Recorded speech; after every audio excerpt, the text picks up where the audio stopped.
Okay, so once you have the netlist, the first thing you want to do is do a netlist, make sure there are no errors, right? So you click the netlist button and do a netlist. And it's always a good idea to actually check the netlist, right? So by now, I think everyone knows where the netlist is. So where is the netlist?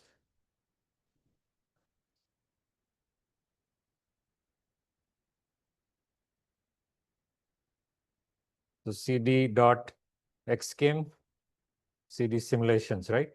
And here you should see, so I think my test circuit is called mic test. So if I go simulations, is the font visible at the back or you? Is it okay? All right. So if you open mic test.spice and you'll see that, it has a comment, all the instances.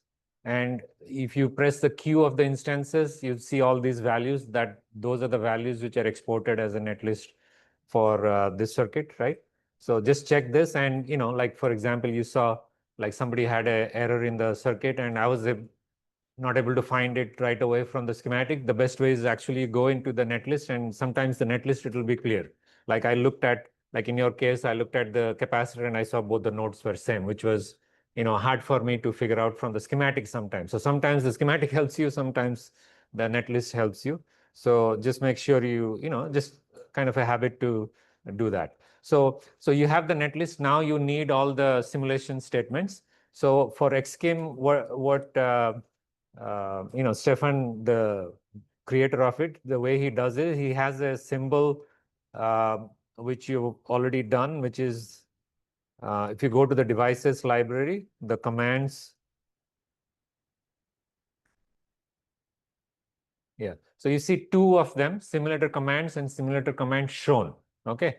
So I think by now you know shown one would be whatever you write actually comes in the schematic itself. So if your the SPICE control files are small, it's always good to do the shown one. So that way, the whole schematic is a documentation by itself. So you have the code, you have the netlist, you have the plots and everything. So it's the one which just says simulator command, that will just come as a little box. And when you click it, you'll see the code, but that code will not appear on the schematic. Okay. So for us, especially when we are beginning, it's a good idea to do the shown one. And because I'm going to add something. So usually I'll, keep it a little bit on the top so that as I add commands, it'll not kind of run over the schematic. And that's not a problem, but it's just visibility issues. Okay.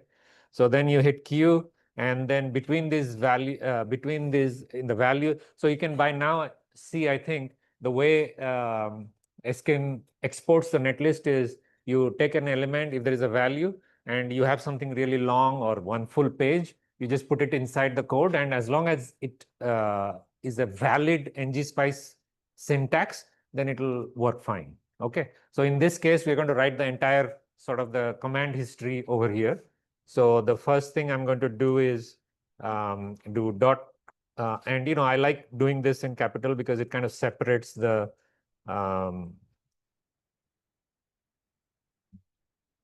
control versus variable value and all that. And it's always a good idea to tab it. Okay, so if you indent it, then you know that, okay, these are the control statements. So the first thing I'll do is I'll do save all nodes and do an operating point. And because I want to annotate back the operating point, then I want to store it in a raw file. Okay, and that command is what? File.raw, and the command is write, right? So you do write, and typically you want to keep the name same. So I'll keep my test.raw.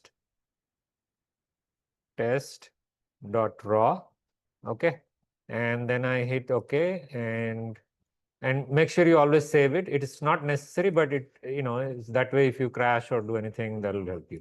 So netlist it, and now if I look at my netlist, you can see it added the control statement as well. Okay, and I should be able to simulate the netlist right here itself. So I can write ngSpice, my test.spice, and it netlists out, and I can start, so I can display all the variables here now, all these variables, and I want to see the values. So let's say print v of VCM and you can see it's 1.5 volts, print V of Vn1.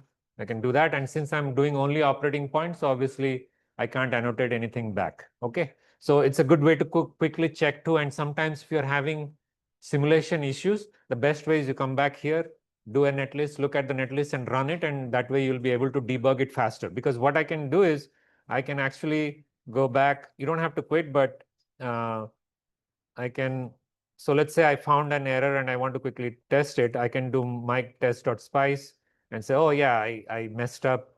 This should have been 5K, I did 4K or something like that, right? So you can just change it here 5K, but obviously next time you netlist this one, it'll get overwritten, right? So you just, this is for just quick checks and you do that and then, okay. So in Linux, there is a very powerful sort of a prepend command called exclamation mark. So if I just do exclamation ng, the last command which started with ng will run. So I don't have to type ng blah, blah, blah, ng spice. So you can just say :n also, it'll work. So if I do just :n, because the last command was ng spice, okay, :n was something else, I guess. Oh, this is ng spice now. I need to quit. So if I just do exclamation n, it'll run the simulation as well. And then I can do again same VCM and so on. Okay. So it's a powerful way to kind of debug and do all that. Clear? Anything? Okay. So now I can run this from here. Now I know that it simulates fine. I can run it from here. It is done. And if I want to annotate back, and just remember, I think I've told this to many people, if you want to annotate the voltage back, you need to label these nodes. Okay. So if you label these nodes and then you go to waves and say OP annotate, and you pick the right raw file, and then you can see over here it's 0 volt, 0 volt. This is 1.4985 and so on. Okay. And like I was saying, if you want to quickly check what happens if this was 10,000, so you click this to 10,000, and later on we'll see we can make this variable, and that way you don't have to open the elements and change the value. You can just change it in the control file itself. So you save this, do a netlist, simulate, and it's a good idea to quit this one. And then you do OP annotate, mic test.raw, and now you can see this is very close to 1.5 because now the gain is higher, which means that the voltage which is needed, the difference of the voltage which is needed here to create 1.5 volt is smaller, right? So it gets closer to your virtual ground. Okay, so clear so far? All right, so we've done operating point. Now we want to do the AC analysis. So so before you do the AC analysis, you just, there is a command called append, right? Because you can store different simulations in different files. So you can store mic test underscore op.raw. For AC, you can set it in mic ac.raw, but it's good to just store it in one file. So if you want to store it in one file, you set this option called set append write. And this way, what will happen is the next time you write to the same file, it will append it instead of overwriting. Okay. So you do that, and then you do your AC simulation, decade 100, start frequency, let's say 0.1 hertz to 10 to the power 6, let's say, that is 10 megahertz. And then write this file into that same file, mictest.raw. So this is needed if you are annotating back to the schematic, which I'll show later on. Or maybe I'll show it right now itself. And then now you can start plotting the value. Okay. Now you can plot three ways. V. Okay, let's do one thing. Let's run this first. Save it. Netlist, always netlist it. Otherwise, your simulation is going to be the last netlist. Simulate. Okay. So once it's simulated, let me start interacting with this this spice here itself. So, well, what I'll do is just 1 second. Let me, that way it will be visible. So I can just go back to the simulation directory and simulate it here. Okay. And then if I do, so if I want to just plot the voltage as it is, then I can just do V of V out, I think. Yeah. So like as I was saying, right? So this one, I think when some people started showing me initially, I got a little confused. I said, oh, this is wrong because you're going negative. But this is right, actually, because you're starting from a zero gain. And because this is minus RF over RI, your gain is going to be negative, right? So you get a gain of close to 60 over here, right? And you'll see if I change this, okay, maybe when we do the measurement, we'll see that. So at least this one you can make out that it is correct. But typically for gain, you want to plot the magnitude. So you can just in ngSpice, you can do plot. Instead of V, you can do V mag. Okay. So instead of doing -1 into this, you can just plot V mag. And if you do,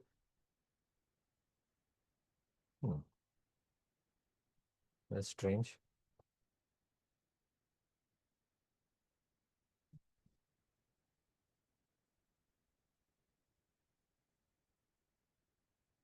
Okay, so for some reason it's called VM. I thought it was V mag. So it's VM, which is V magnitude. Now you can see that, it starts with 0, gain of close to 60, and back to 0 again.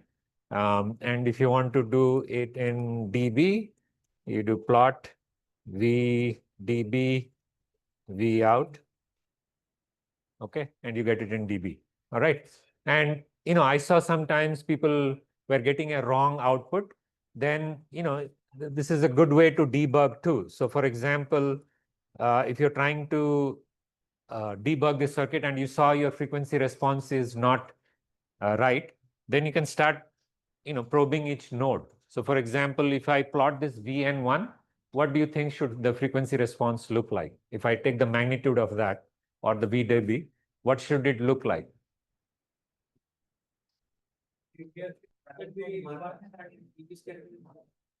So it'll start with what value? At 0 frequency, what will the value for the VN1? 1 or 0 dB, right? Because this is AC voltage 1, at capacitance is open. So it will be, yeah, 1 or 0 dB, because this cap is open. So basically this voltage will be exactly equal to the source voltage, right? Now, once you get above the 0 frequency, what should be the value?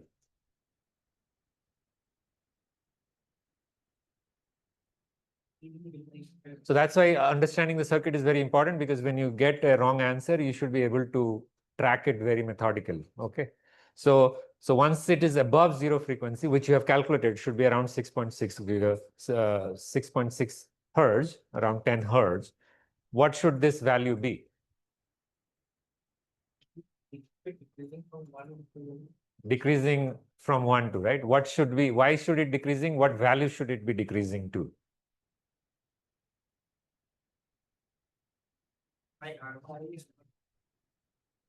Yeah, so you have a voltage source.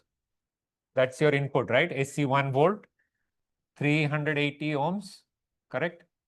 380 ohms. And then this, what is this? 4.7K, correct? And what is this node here? The virtual ground, right? Which means that it kind of looks like in ground, right? Now, if I'm plotting this, obviously there's a cap here. If I'm plotting this, that at 0, this cap is open, so you get whatever is the source value. And then when it is shorted, what should be this value?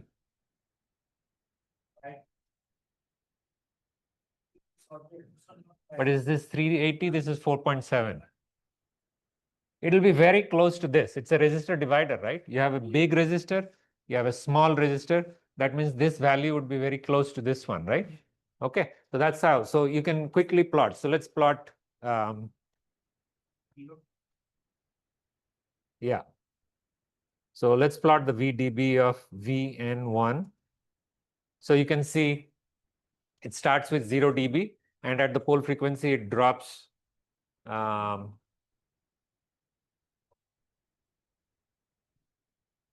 mean, the 0 frequency, it drops. Why is it dropping so much?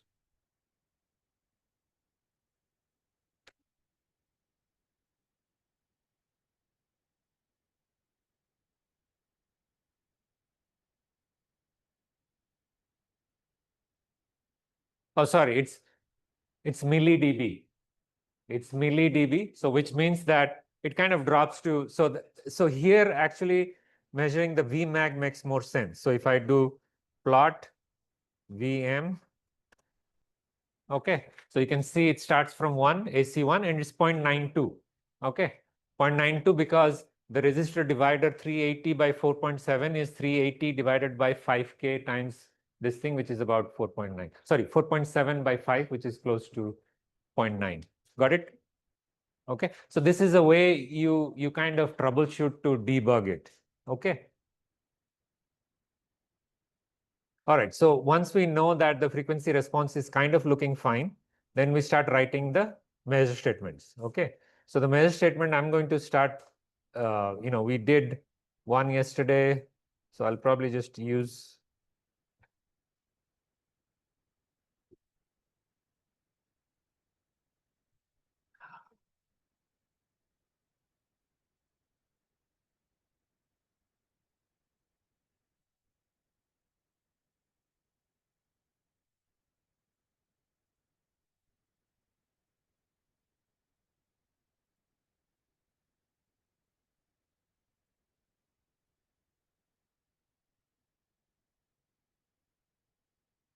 I think this is the one we did. So the way we did yesterday is we looked at the max gain, and we did the 20 dB, then 3 dB, and so on. So what I'm going to do right now is I'm going to calculate it in dB, the max gain in dB, and then just do -3 of that and see what value it is at that 3 dB. Okay, so that way I can calculate my audio band frequency gain, the 0, and the pole in one shot. So if I start this, I don't know how to make this large, so you just have to bear with me.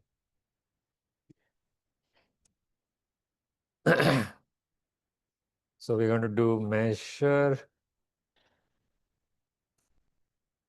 And again, I do capital just to, and I'll say gain in dB, max of V dB of V out. Okay, V dB of V out.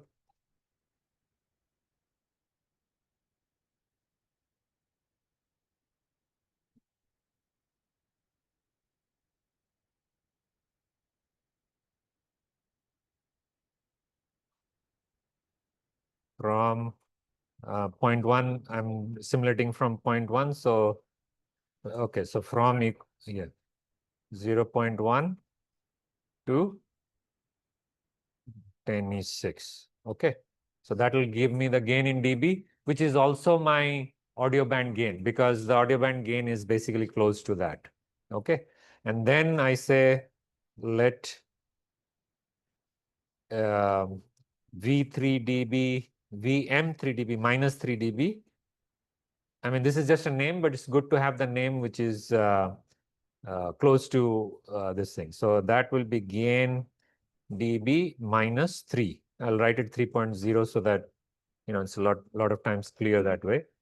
And then I say measure, and I'll print this value just for debugging purpose. You don't need it, but and then I'll measure AC F0 when VDB of V out equals to what? VM3 dB. That's what I'm calculating. VM3 dB. And you don't have to do the rise equal to 1 because you just have one rise.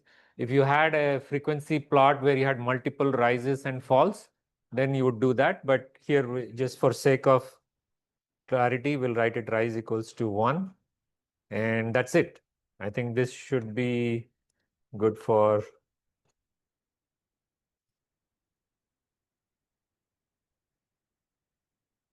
So I do save netlist again. And then the simulation, I'll do it here directly. So that way it's, clear to you guys. Mic test.sp.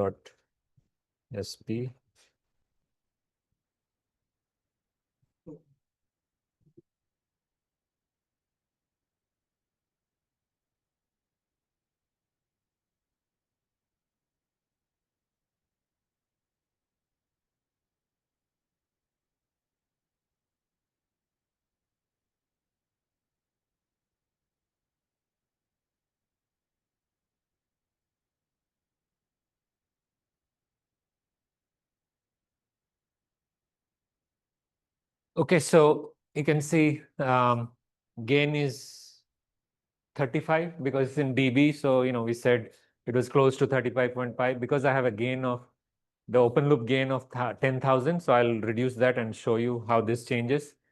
So let's write it down actually. Okay, let me do the poll and then we'll write it down. At 3.6, 363 hertz. It's very close to this thing. And then obviously BM 3 dB is 3 dB minus that, so 32 dB. And then the F0 is 6.63 hertz over there. Okay, got it? So now let me calculate the pole frequency. So how would I do the pole frequency? Yeah, exactly. So I'm going to just copy this.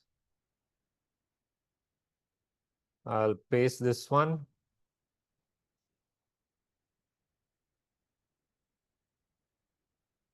And then I'll call this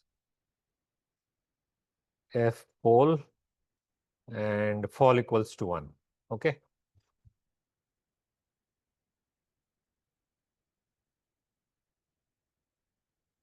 Hit OK. Netlist, simulate, and okay. So I'll switch to the other terminal. That way you can see better. Is it not?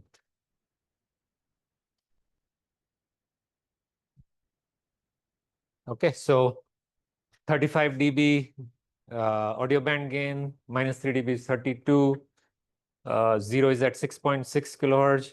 F pole is 19.7 kilohertz. Now, did you guys all calculate this? What was the calculation value? 19.6. How many got 19.6 as your pole frequency? Looks like nobody calculated.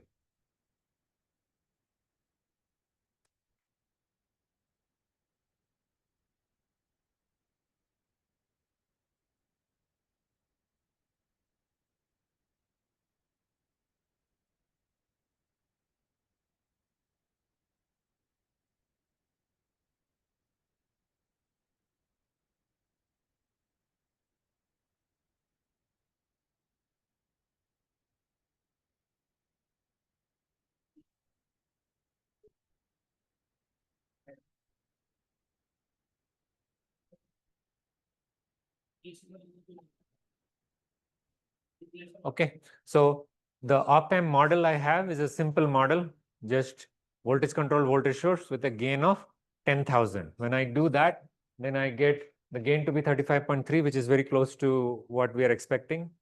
0 is 6.6 hertz, which is close to what we are expecting. 19.7 kilohertz, which is close to expecting. Now let's do 1,000 like we did and see what the result is. So I'm going to change this to 1,000.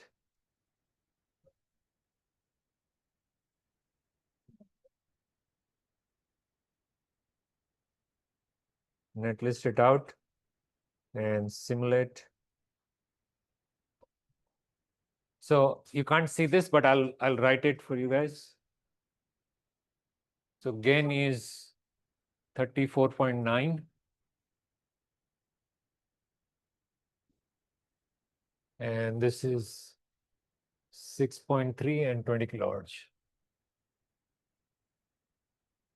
Okay. And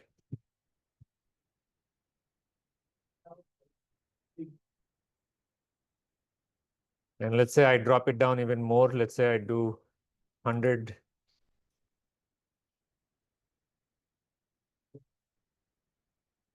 I do netlist, simulate, and now it's 31.3.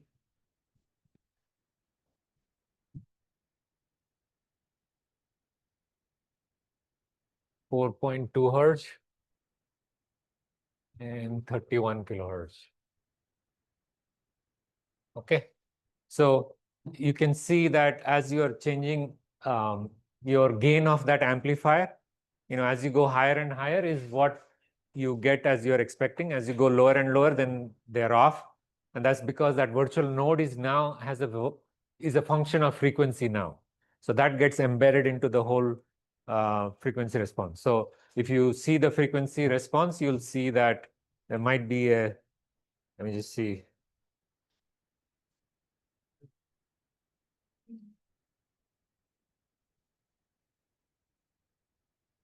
Yeah, it's hard to see in this one because we don't do higher enough frequency. Yeah, actually the frequency response increases because your gain is decreasing. Your gain is decreasing because you don't. Yeah, so it is decreasing, right? Yeah. So as your open loop gain is decreasing, your gain is also decreasing. And okay, so what you can do is take this as an assignment where, you know, that minus RF over RI you wrote, you calculate that transfer function with a finite gain of the op amp. Okay, and see if it matches with this. Yeah, right. So basically what you're going to do is you're going to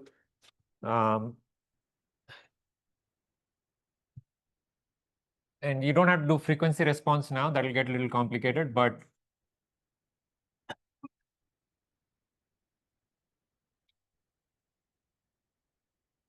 so this is RF RI. So the transfer function you calculated is minus RF over RI. What you want to calculate is what's V out over V in as a function of this gain A. So you have some finite gain. So that should become part of your closed loop gain as well. Okay, because we see clearly that it is a function, and then see if this one matches this transfer function.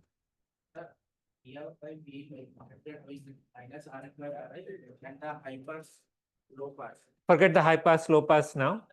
Yeah, just the because this gain I'm plotting is the audio band gain. The audio band gain is just RF over RI because the zero cap is short, the low pass cap is open. So you can write the function just as a function of A. What's going to be the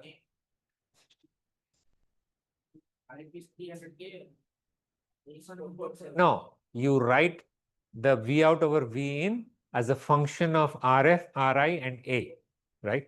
So far, we have been writing the V out over V in as a function of, so you want to write this as a function of A, RF, RI.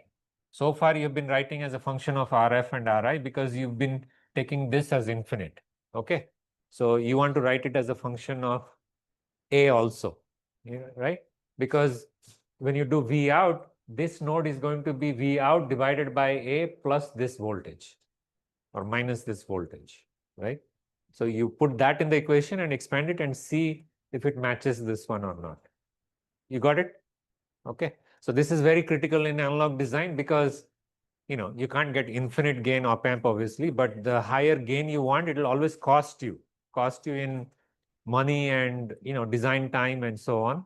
So that's why you need to, because there might be applications where you say, gain of 100 is good.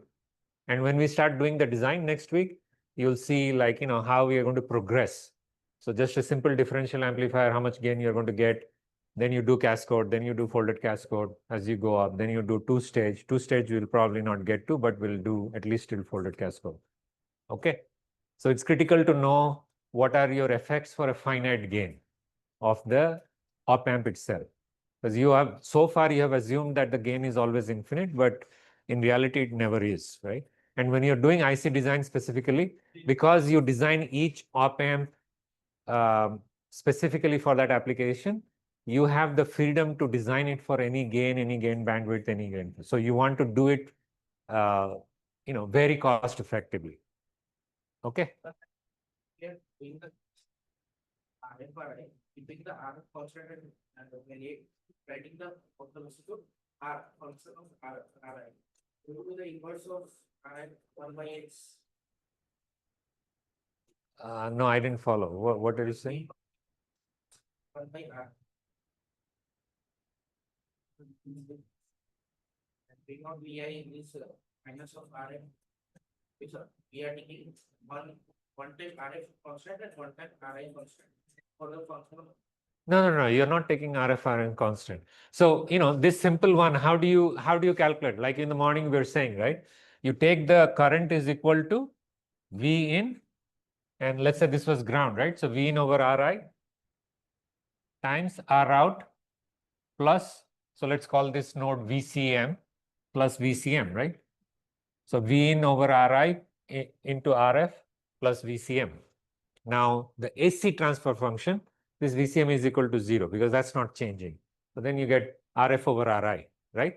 Now, when you have a finite gain, this is not going to be the case because in the finite gain, now this current is equal to V in minus VCM plus V out divided by A, because this node is VCM plus V out divided by, sorry,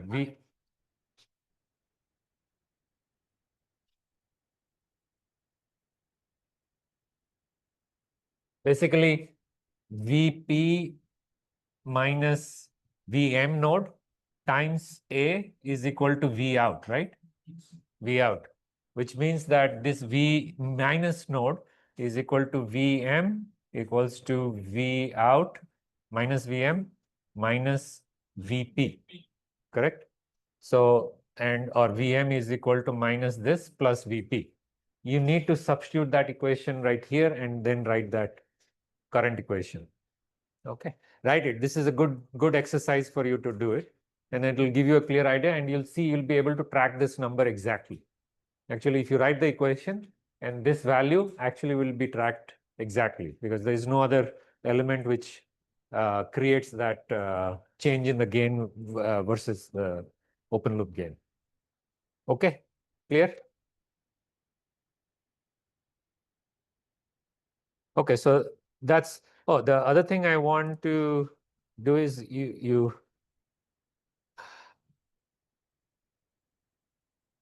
okay, so this is the gain, right, of V out versus V in. What's the phase going to look like? Yeah.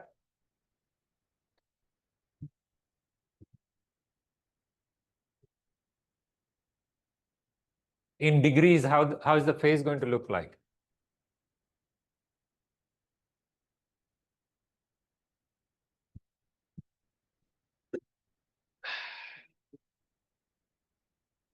So follow the same technique. There's like 3 regions of operation here, right? One is when the frequency is really, really low, below 0 frequency. One is when it is really, really high above, and one is the audio band, right? So the easier one here to start is the audio band, right? At the audio band, what is the phase going to look like? No, what I mean is, what is the degree? Is it 0 degrees, minus 180, plus 180, or is it 360 or 270 or 45? So for example, if you have a capacitor, you give a voltage, right? What's the phase for the current? Lags minus 90, right? So it's a minus 90. If it's an inductor, it leads plus 90, right? So in this case, during the audio band, what will it be? It will be like plus 90, minus 90, or 180, or plus 180. What will it be? Minus 180. Why minus 180? Exactly, it's inverting. So actually, it doesn't matter if it is plus 180 or minus 180. It will be one of them. But it should be 180 degrees out of phase, right? Because if you give a sine wave input to this, right? If you give a sine wave input to this, then this is an inverted one. The output is going to look like that, right? And that's 180 degrees out of phase over here.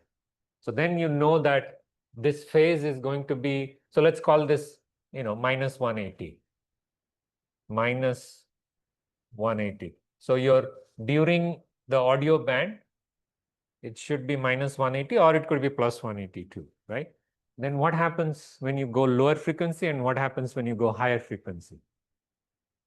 Do you think the thing will open? I mean, it will go up, or the phase will become positive or negative, or? So somebody just told me, right? The current is a lag phase, right, of the voltage, right? So which means that this voltage which I apply here, this series cap which was here, the current is going to be lagged, which means that when I multiply over here, this phase will lead because it's an inverted one, right? So you should see this one go up, and go up by how much? 90 degrees, because when the cap is fully on, it's 90 degrees phase. Then what happens to after the low pass filter? It's the opposite, right? If you have a cap in this thing, it should start leading it, and it should lead it by another 90, right? So if this was minus 180, this should be plus 90 here, and this should be minus 90 over here, right? So let's see if that's the case. So in SPICE, the magnitude can be Vm, and in dB it's VdB out. For phase, it's I think it's just phase.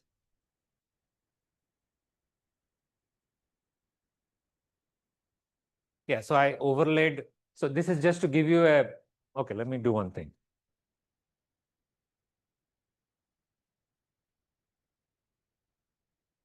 So I'll do one by one. So I'll do the dB first, because the scales are different. Plot.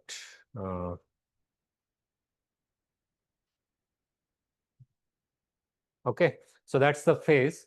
Now, this is in radians, okay, because so pi is how many degrees? 180, right? So if you had 180, then it would be pi, which is 3.14. So you can see it's about 3.14. So that's minus 180 here. Now, this jump which you see over here, that's a simulator thing, So it's what's called, so a lot of the simulators, if they're not wrapping, they will, once it goes below 180, they'll wrap to plus 180 and then start all over again. Okay. Now, yeah. Yeah, exactly. So I'm coming to that. But before that, what we do is there is a function in ngSpice which is called CPH. Okay. CPH, which is continuous phase. So basically it tells the simulator that don't wrap the phase, just keep going. Okay. So if you do, yeah, so if you do CPH, you can see it's like 180 here, and then goes to hopefully minus 90, and then plus 80 here. Okay. Now, like I said, this is in radians. How do I convert from radians into degrees? 180 by pi, right? So 180 degrees is pi. So and in ngSpice, there is a constant called pi, capital Pi, and that one has to be capital Pi, which will substitute the pi value. And I can write the expression directly here. So let me quit this. Oh, wrong one.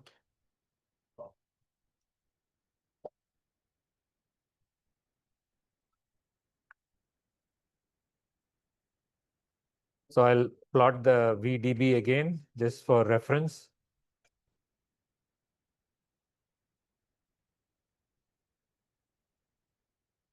So I'll plot CPH into V out into 180 divided by pi. Okay.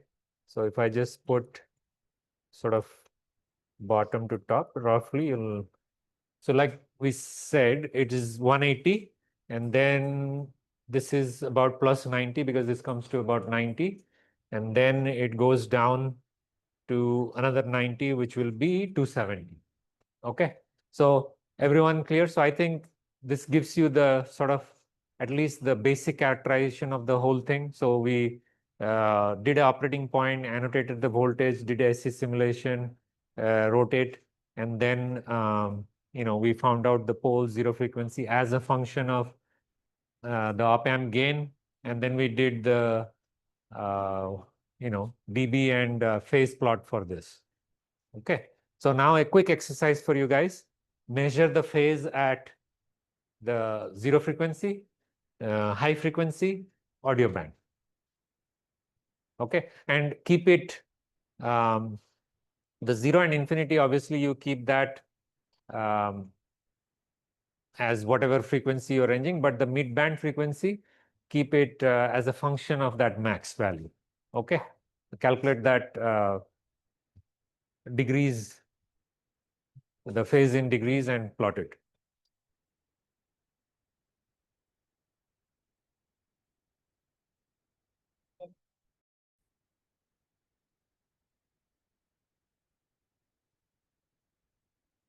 Okay, so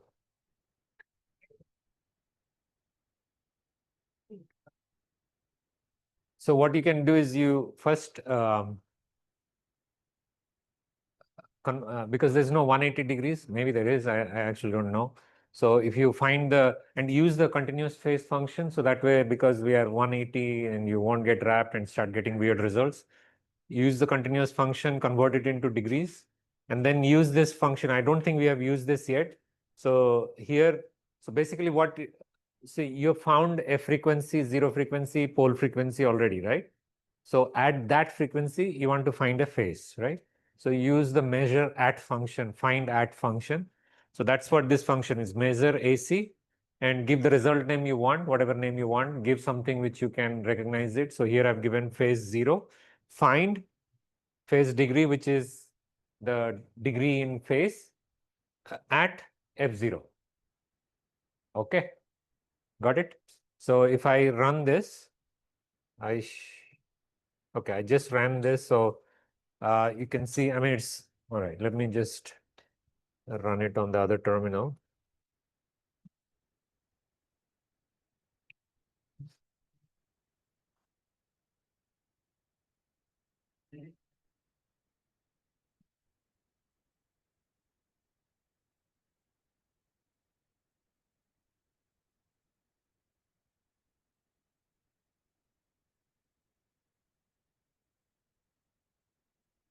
So you can see phase 0 is minus 135. This is E2, so scientific notation, minus 135 degrees, right? And it's as we expected because the phase at the audio band is what? Minus 180, right? And then once you go towards 0, it's going to rise up to 90 degrees. But we are finding at the 0 frequency. So at the 0 frequency or the pole frequency is 45, either lead or lag, depending in slow pass or high pass or whatever it is, right? So that's why it's minus 135. And I think Amit was asking why aren't we using phase to find out the 0 and pole? Yes, you can.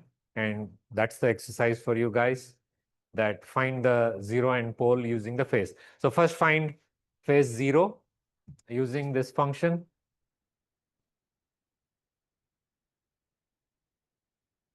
Okay, so find the phase at the 0 frequency, that's 6.66 hertz or whatever. Then find the phase at the pole frequency, which is about 90 kilohertz. Then find the frequency phase at the max dB. Okay, and that's something you have to work a little bit. This one is obviously straightforward, the pole one. The finding the phase at the audio band or the max gain, you have to at least add one more measurement to it. Okay, so do that measurement and then we'll see. For the time left, we'll start the time transient simulation.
No such vector. So yeah, so that's the error.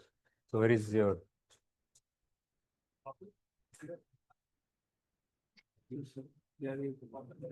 Yeah, I think it's a, yeah, because, yeah, that's the error.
Hmm.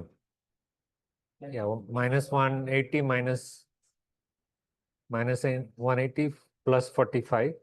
So that will be then minus 180 minus 45, which will be 225. Yeah, 225.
And the initial one is minus 90 and is that 200?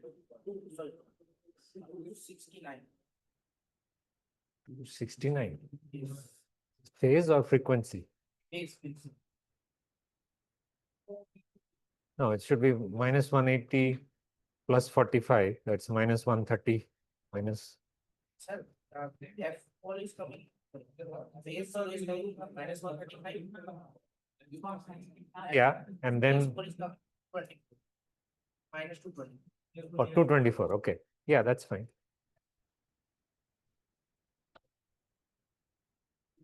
So we provided a initial one, then F4, so phase 4, phase 6, then Yeah. ये senior sorry line से start कर लेते हैं So how many people have loaded that? It's key or not? So Iverlog, I mean, WSL people have done right. Yes. So Iverlog is thank the sudo apt install. Thank the straightforward GTK way.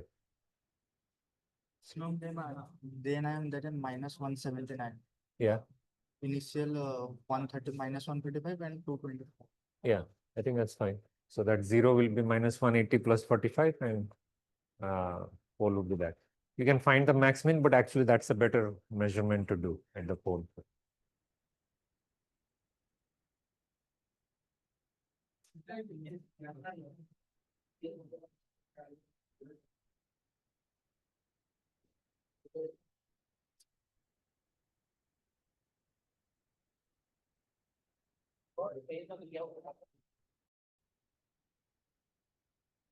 And output characteristic of a one it is like this one after some time getting linear, then after some time goes actually Right.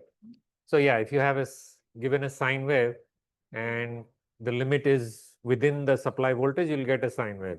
And if the supply voltage is less than the peak to peak, then you'll just get clipped. Okay, with some, function. it means we are fixing the gain. No, not fixing the gain, you're limiting the output. Yeah, the gain is still the same. So the gain will remain the same. You're just limiting the output. Yeah, just what will happen in real circuit. Okay. So it's kind of hard to see here, but once I think modify it, you'll see it. So in the independent sources, the SPICE sources, your first value is DC value, then you give AC and 1 volt, and you can give phase also in that voltage. So if you want to start with a 90-degree phase, for example, you can give over here.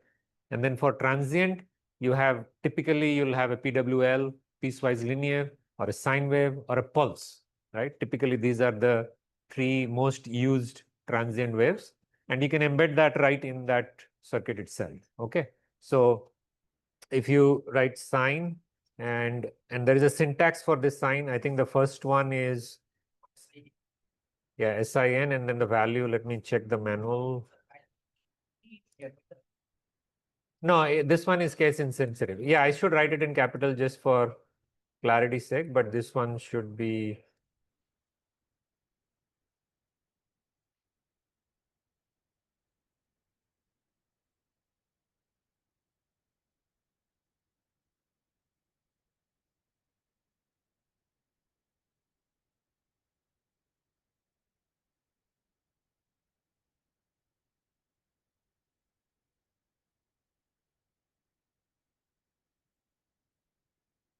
I have it somewhere here. Let me just see if I have it in a. I think there's one example with it. These here.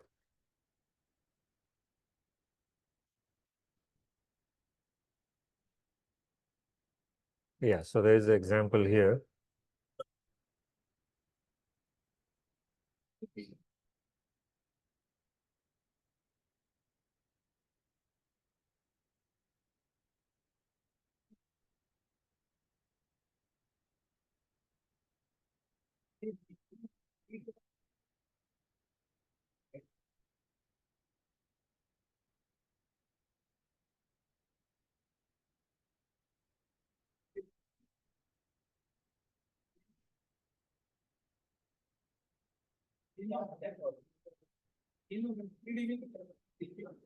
Oh yeah, before I do the transient simulation, there's one thing I think somebody asked me. I think you probably seen in some of the test schematic how, like, that inverter you were testing, how to embed the plot in the schematic itself. Okay, I'll quickly show that, but I haven't found a great way of navigating in it. I still like the ngSpice output, but at least I'll show you how to embed that. And we can do SE embed that. So for embedding it, it's so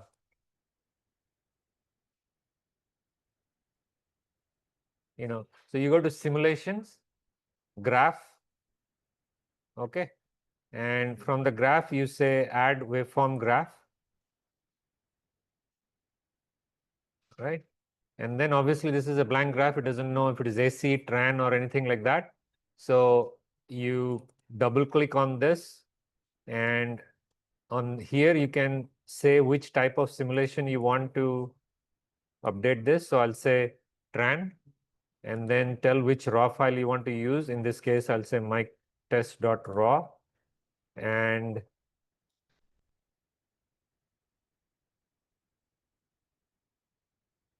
sorry, there is no TRAN yet, AC I mean, AC.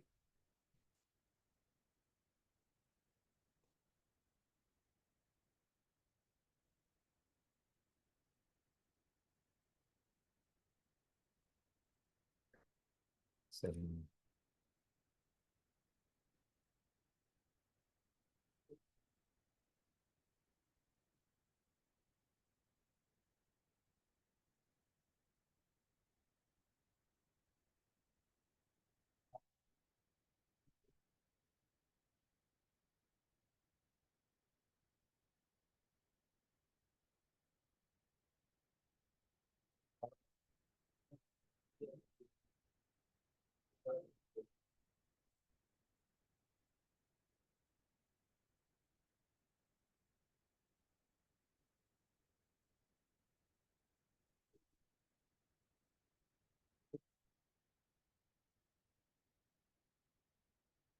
You get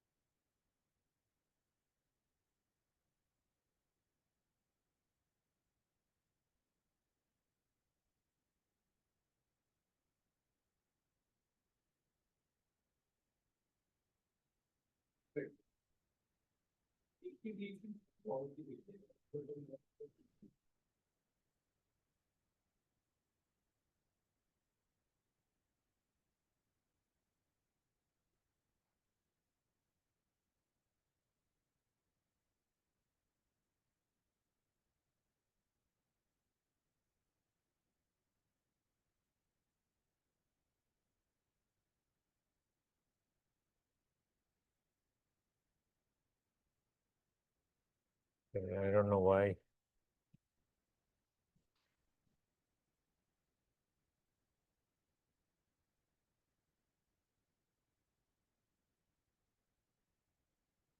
Oh, be a number. Huh? Actually 5 o'clock. You can go ahead and take the attendance. Huh? I'll just. Okay, so I'll just quickly show you how to embed the waveform and then how to do a transient simulation, and then you can continue with this, and we'll break for meet tomorrow. Okay, so for the simulation graph to be embedded, you go into simulation graphs and say add a graph, okay, over that, and you'll get a graph which obviously doesn't have anything, and then you double click on it. It seems already there's something over here.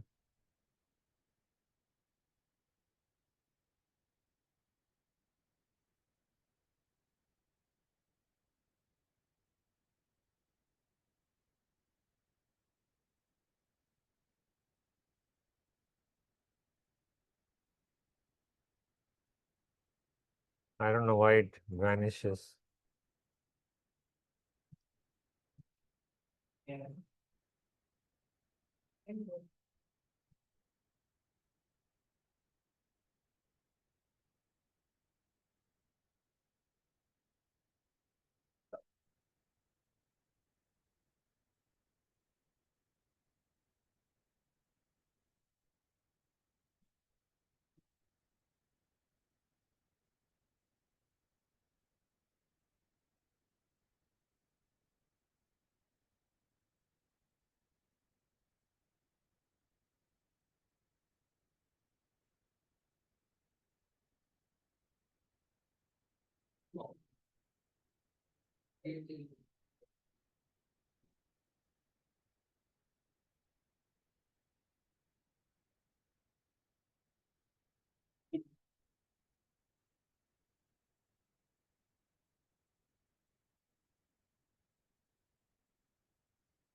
Okay, I think we'll leave this one. I'm not very comfortable with this one, but add it, play it around with it, and there are some examples you can take a look at it. We'll do. So I think one thing you can do now is add the transient for it, which you add the sine wave. So I'll show you the syntax.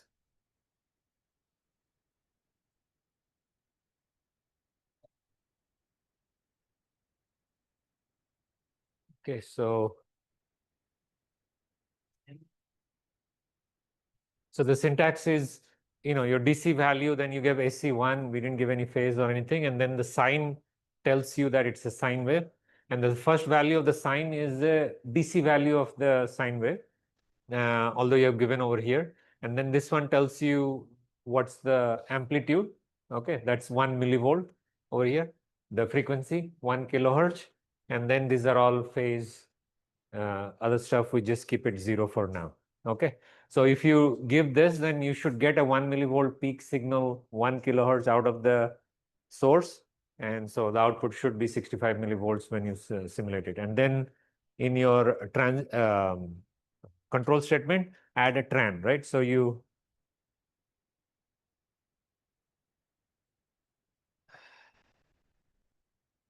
did your AC, and after your AC, you can do tran. And you remember tran, the first thing is what's the time period? Okay, so if you're doing 1 kilohertz, what's the time period for one cycle of 1 kilohertz? 1 kilohertz time period is how much? 10 to the power minus 3, which is 1 millisecond, right? So let's say I want to simulate, 5 cycles, then I want to simulate it for 5 milliseconds. And it's a good idea to have the step sizes like 1,000 times smaller than that. So that means I want to have 5 microsecond as the step size. And remember, this step size doesn't tell you that the calculation will be done. It just limits that step size to minimum of that. But it actually goes below that depending on the convergence and all that, which we'll not talk. So I'll just do 1 micro 5 milli as this thing. And let's just save this netlist and simulate. Obviously, I'm not plotting anything here. So if I do plot, I think it's okay. Let's do V of V out. Let's see what comes out. So it takes the last one, obviously. If you want the AC, then you do the plot right after the AC. And you can see, so we get 1 millivolt. We were looking at 65 millivolts, right? So you can see it's about 1.45 to 1.52. That's about, I think, roughly about 65 millivolts. But now what you do is you write those measure statements to measure the peak-to-peak value of this, peak-to-peak value of the input, divide it, and see if the gain comes close to 55 or not. Okay, and that's actually your real circuit gain. I mean, here obviously the model is linear, you'll get the same. But when we start doing the design with transistor, we'll be measuring with this. Okay, so do the transient simulation, do all your measurements in transient, and the measurements are actually similar, like how you did measurement AC, find something, add something. So here also it will be measurement tran, find V of out at time, right? So because here the x-axis is time, there the x-axis was frequency. Okay, same thing. If you're trying to find out when the value at a certain amplitude, it will give you time instead of frequency. Okay, but the measurement statements are very same. Now there are a lot of extra statements in measurement, how to calculate rise time, fall time, and all that. We'll probably talk about it, when we get into characterization. Yeah. Right. AC analysis, transient and we are writing plot V of V out. How it is telling that we are not working? Yeah, so that's a good question in Ngspice. Hold on, guys, 1 second. So the question was, I did a plot V of V out, and it plotted the transient. why didn't it plot the AC? Because I've done the AC too. Well, it took the last one. Okay.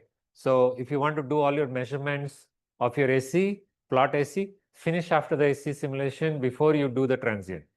Once you do the transient, then the buffer is that. But that's why you do that send append into the raw file, because in that raw file, the the operating point is appended, the AC file is appended, the transient file is appended, and so on, and then you can fill it. Okay, got it? All right. So I think everyone is getting comfortable with doing all this characterization in SPICE. I mean, it's really a good tool to have handy, because if you ever do characterization, most people go into these training schools, they get exposed to these cadence tools, and then you just completely don't have idea about the nuts and bolts. And then when you go deeper into characterization, you start struggling. So it's always good to, so that's why I love this sort of the EDA environment, Xschem, ngSpice, Magic, because that just keeps you completely grounded, learns the fundamental very well. And then, when you want to learn another tool, it's just another tool after that. Okay. So I think we'll break here.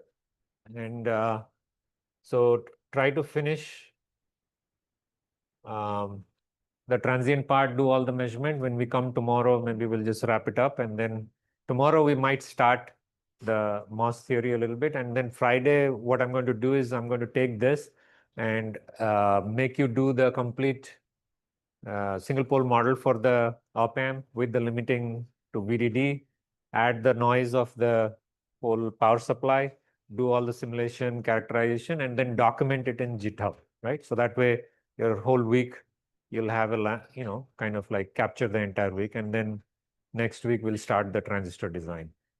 Okay. Makes sense? So once we, so now I think you're familiar. So at least when we start doing the transistor simulation, you'll be very familiar with it. You'll not get stuck with these tools. So, make sure you do the simulation characterization really well. And that way, when we start the transistor design and start characterizing it, you'll be, you won't be bogged down with the tool. You'll be just doing design. Okay. All right. Anything you guys are stuck in, or last minute question you want to get answered for? Okay. Thanks, everyone. Let's break, and we'll meet tomorrow at 10. Oh, yeah. So one thing I wanted to ask, actually, I think 1 hour lunch break is good. So let's do from tomorrow onwards. We'll break at 1, meet at 2, and break at 5. Okay. So that way you get a little bit more time instead of loitering around for 1.5 hours during lunch. Okay. So we'll do the 10 to 1 and then 2 to 5, 1 hour lunch break. Okay. So that way, you can break at 5 and do whatever